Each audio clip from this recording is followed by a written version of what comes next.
A realidade é feita de escolhas. Cada decisão que você toma elimina um mundo inteiro de possibilidades. Cada batalha vencida apaga todas as batalhas que não aconteceram. Cada império que cai encerra todos os futuros que ele carregava. Mas e se a maior queda da história não tivesse acontecido? E se o evento que moldou tudo que você conhece simplesmente não existisse?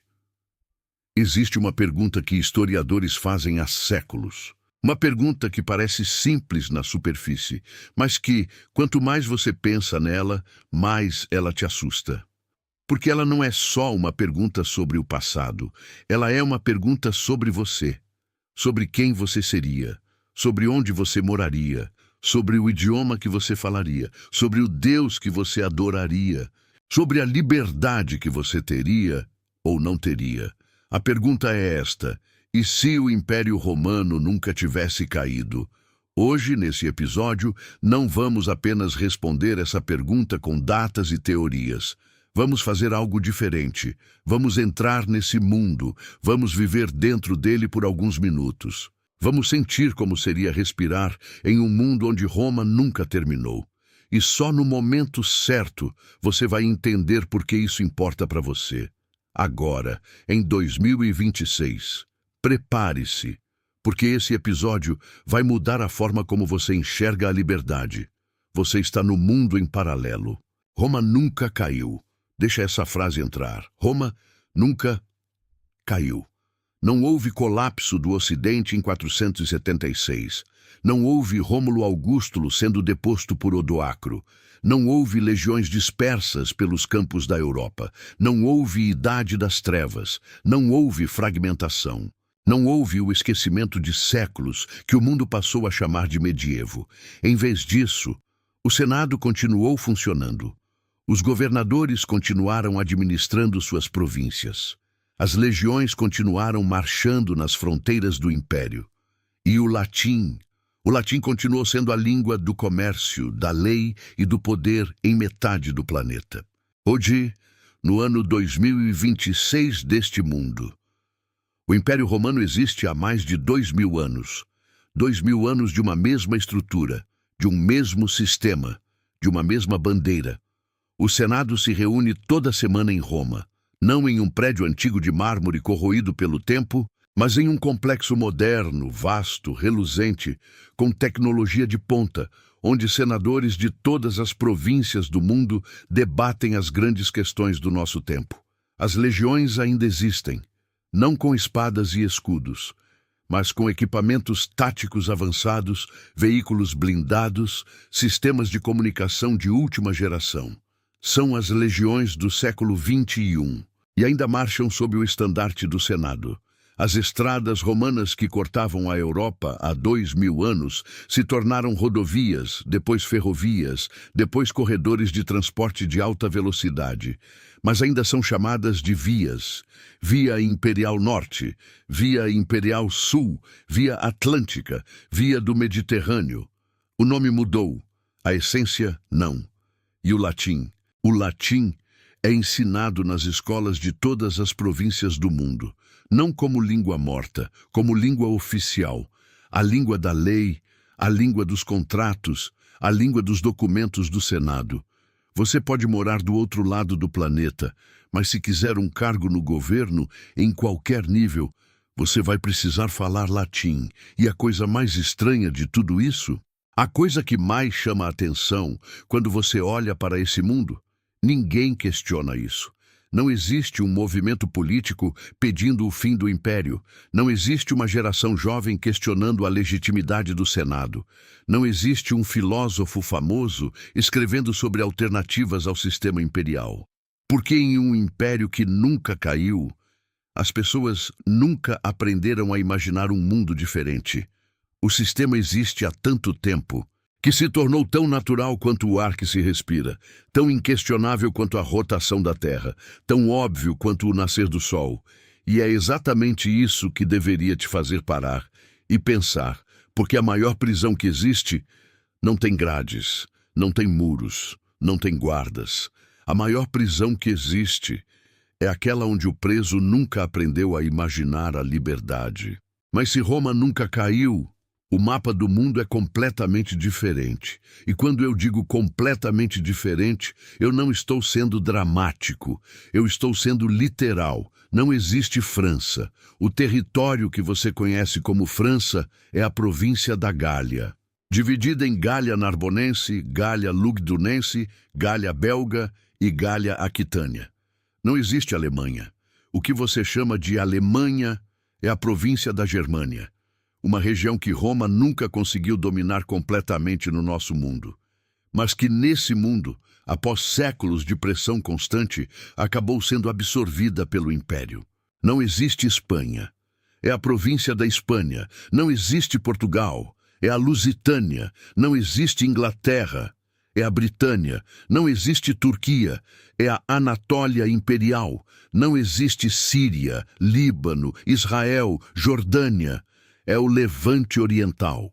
E a palavra país simplesmente não existe nesse mundo, porque a ideia de nação soberana, a ideia de que um povo tem o direito de se autogovernar dentro de suas próprias fronteiras, essa ideia nunca nasceu. Não havia por que nascer, porque desde que qualquer pessoa nesse mundo pode se lembrar, desde que qualquer livro de história nesse mundo registra, sempre houve o Império, sempre houve o Senado, sempre houve as legiões. E agora pensa comigo no que isso significa para você especificamente. O que seria do lugar onde você mora? Se você mora no Brasil, o Brasil não existe. O território que você conhece como Brasil foi colonizado de forma completamente diferente. Porque Portugal nunca existiu como nação independente. Era apenas a Lusitânia, uma pequena província romana na borda ocidental da Europa, com saída para o Atlântico. E quando os navegadores lusitanos chegaram aqui, no final do século XV, eles não vieram como portugueses, vieram como cidadãos do Império, com a autorização do Senado, com as leis do Senado, com as legiões do Senado atrás deles. E este continente imenso, verde, cheio de povos e culturas, foi declarado província ocidental do Império Romano, não com um nome bonito em português, com um nome em latim, Occidens Magnus, o Grande Ocidente. E as cidades que cresceram aqui não se chamam Rio de Janeiro, São Paulo, Salvador. Se chamam Portus Occidentalis, Caput Provinciae, Portus Salutis, em latim, sempre em latim. E as pessoas que nasceram aqui, nasceram como cidadãos do Império, não como brasileiros, não como sul-americanos, como romanos do Ocidente. E cresceram aprendendo que isso é o maior privilégio possível, ser romano, ser parte do Império Eterno, ser filho de Roma. E ninguém, absolutamente ninguém, questiona se esse privilégio tem um preço. Sem a queda de Roma, não houve renascimento. Pensa nisso por um segundo. O renascimento, aquele movimento explosivo de arte, ciência e filosofia que começou na Itália do século XIV e mudou o mundo para sempre. Ele não aconteceu. Não porque as pessoas nesse mundo são menos inteligentes, mas porque o renascimento, no nosso mundo, foi uma resposta. Estupou uma reação.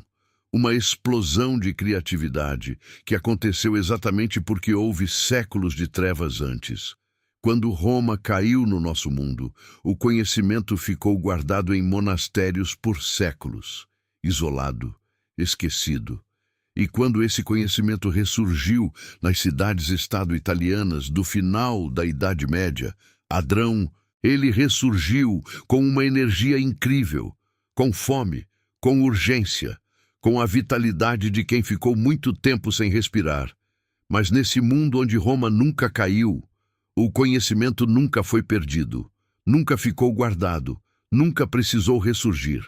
Ele sempre esteve disponível e, por isso, nunca explodiu. A ciência nesse mundo avançou, mas lentamente, metodicamente, sob supervisão, porque em Roma, desde o início, o conhecimento sempre foi uma ferramenta do Estado. Você não estudava para descobrir verdades universais, você estudava para servir ao Império. O Senado financiava pesquisas de engenharia para construir pontes melhores para as legiões. O Senado financiava medicina para manter os soldados em combate. O Senado financiava astronomia para melhorar a navegação das frotas imperiais. Mas filosofia pura, física teórica, matemática que não tinha aplicação imediata, arte que questionava o poder, literatura que falava de liberdade, isso era monitorado. E nomes que você conhece bem nunca fizeram o que fizeram. Galileu Galilei nasceu nesse mundo, mas nunca apontou um telescópio para o céu e desafiou a autoridade do Senado sobre o cosmos, porque nesse mundo o Senado controlava o que podia e o que não podia ser questionado.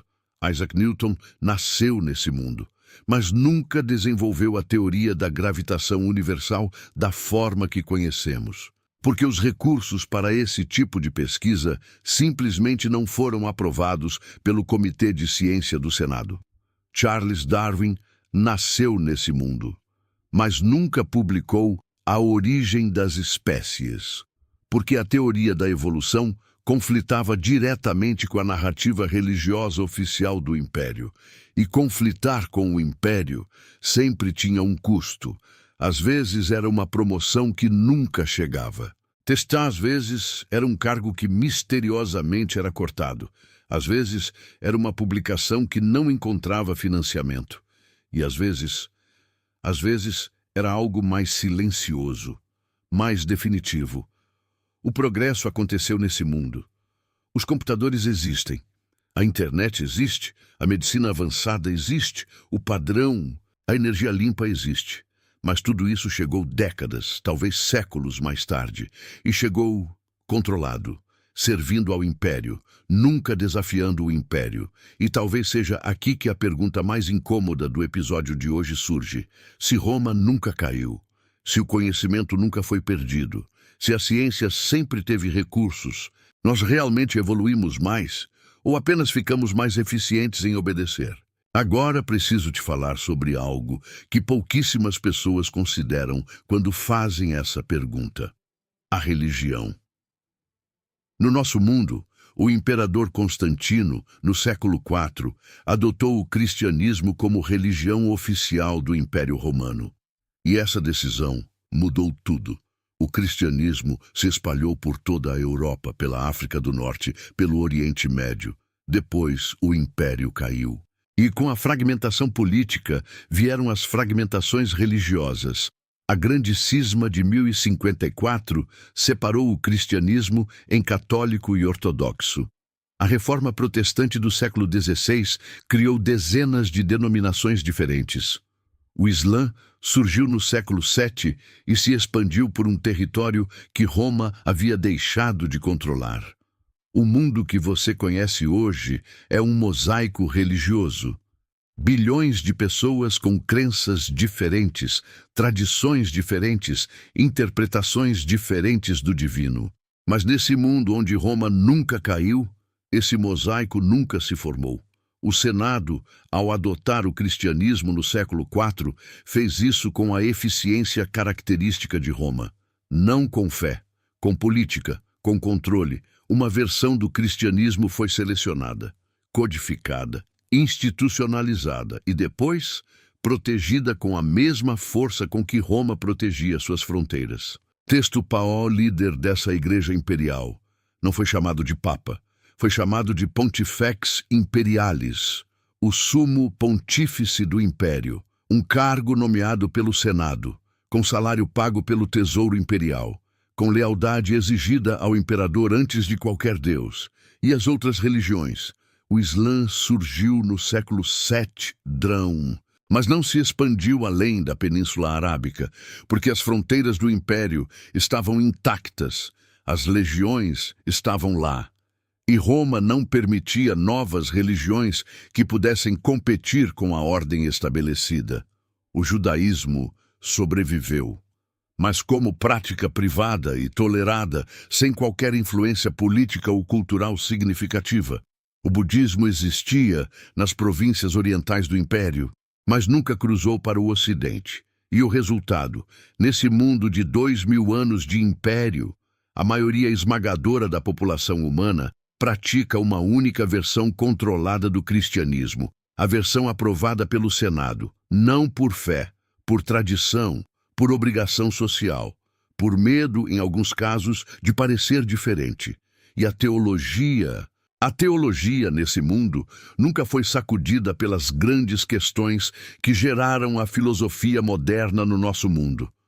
Porque as perguntas que os reformadores protestantes fizeram, as questões que os iluministas levantaram sobre fé e razão, essas perguntas nunca foram permitidas.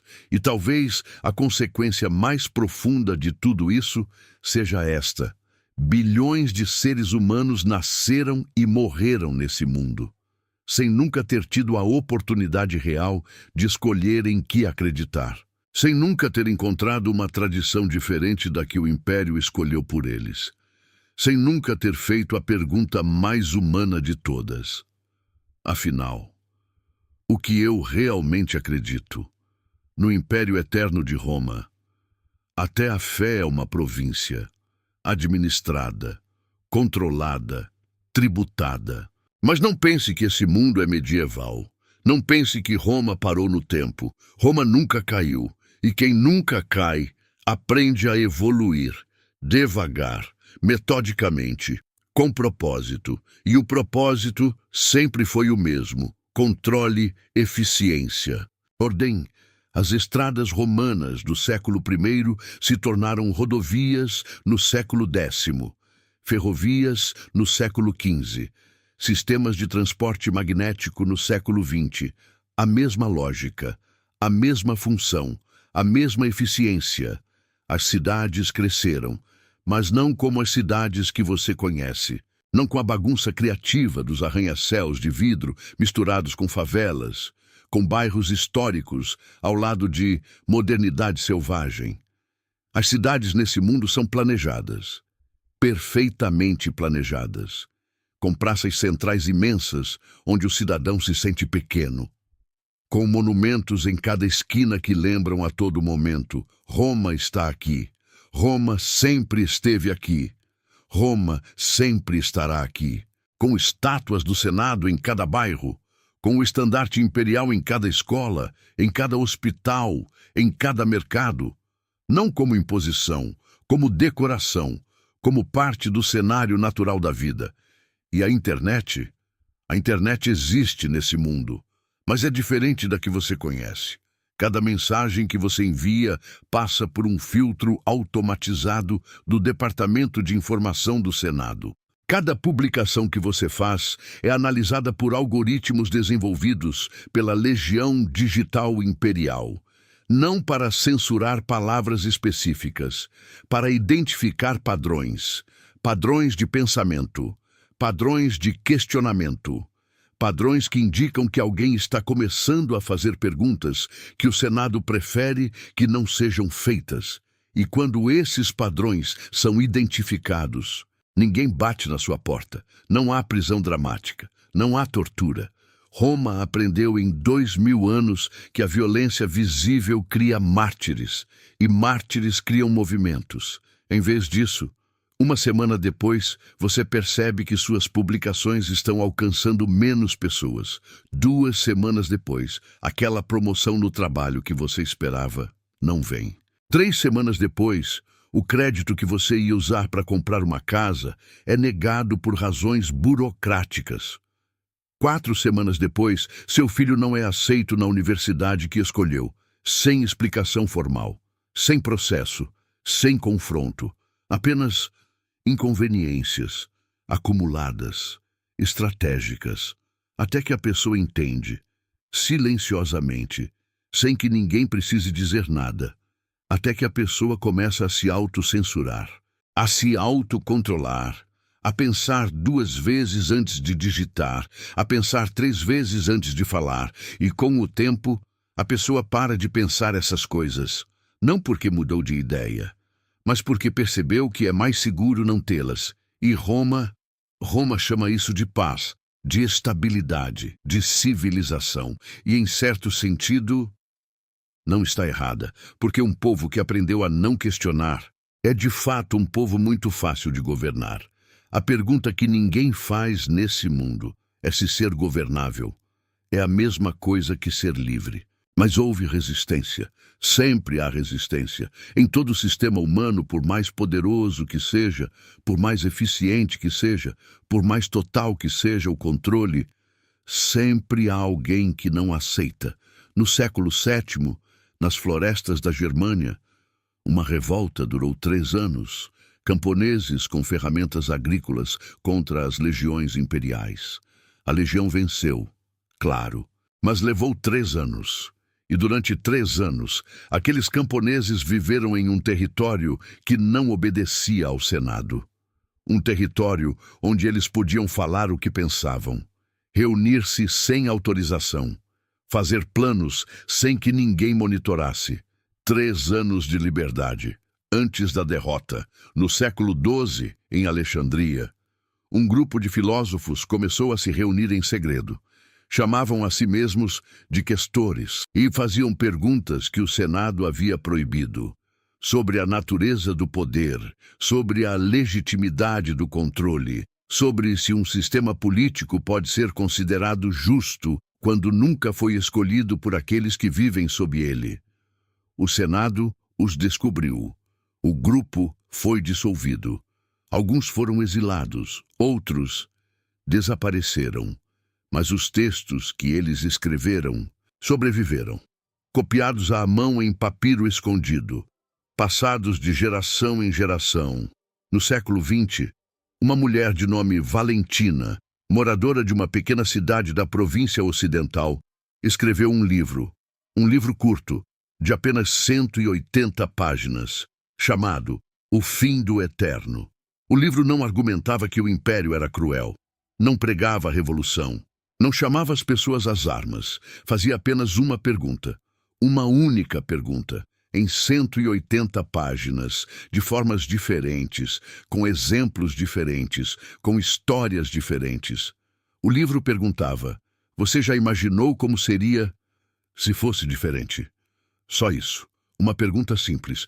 O Senado baniu o livro em 3 dias. Valentina desapareceu em 1 semana. Mas o livro ainda existe.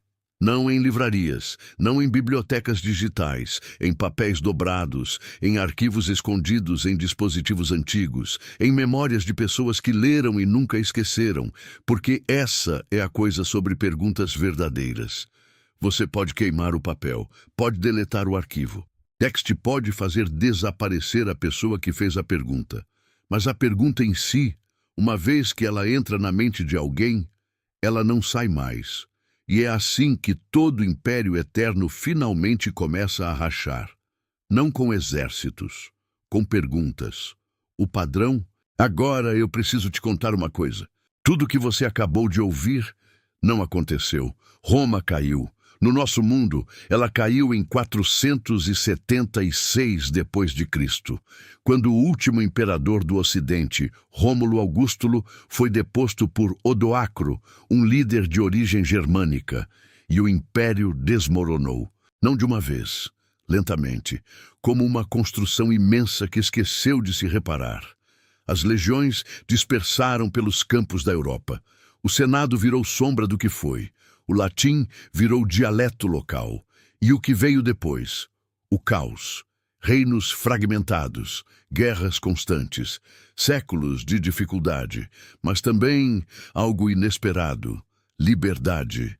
Pequenas liberdades que nunca existiriam sob um império eterno. Cidades que começaram a se governar. Religiões que passaram a competir livremente por corações e mentes. Filósofos que questionaram sem temer uma legião à sua porta. Artistas que criaram sem pedir permissão ao Senado. E dessas frestas abertas pelo caos, nasceu o Renascimento. A Revolução Científica. A ideia de nação, de democracia, de direitos humanos, de liberdade de expressão, de separação entre Estado e Igreja, de igualdade perante a lei, tudo isso, tudo que você considera óbvio hoje, nasceu porque Roma caiu. A queda não foi o fim da civilização. Foi o espaço que a civilização precisava para respirar. Um império que nunca termina. Também nunca permite recomeços, e cada vez que você assistiu a esse vídeo sem perceber o que estava acontecendo, sem perceber que estava vivendo dentro de uma realidade que não era a sua, é um lembrete de como é fácil aceitar o sistema em que nascemos, de como é difícil imaginar que poderia ser diferente. A maior herança de Roma não são as estradas, não é o latim, não são as leis. A maior herança de Roma é a prova de que até o sistema mais poderoso, mais eterno, mais inevitável do mundo termina. E no fim de cada coisa existe o começo de outra. O mundo que você vive hoje é imperfeito, contraditório, injusto em muitos aspectos. Mas é um mundo onde você pode fazer perguntas, onde você pode questionar, onde você pode imaginar que as coisas poderiam ser diferentes. E esse poder de imaginar mundos diferentes, é o maior presente que a queda de Roma nos deu. Não desperdice ele. Se esse episódio fez você pensar, deixa o like, compartilha com quem ama a história, assina o canal. Porque no próximo episódio do Mundo em Paralelo, vamos visitar outro mundo que quase existiu, mas não existiu, e você vai entender por que isso mudou tudo. Até lá, você esteve no Mundo em Paralelo.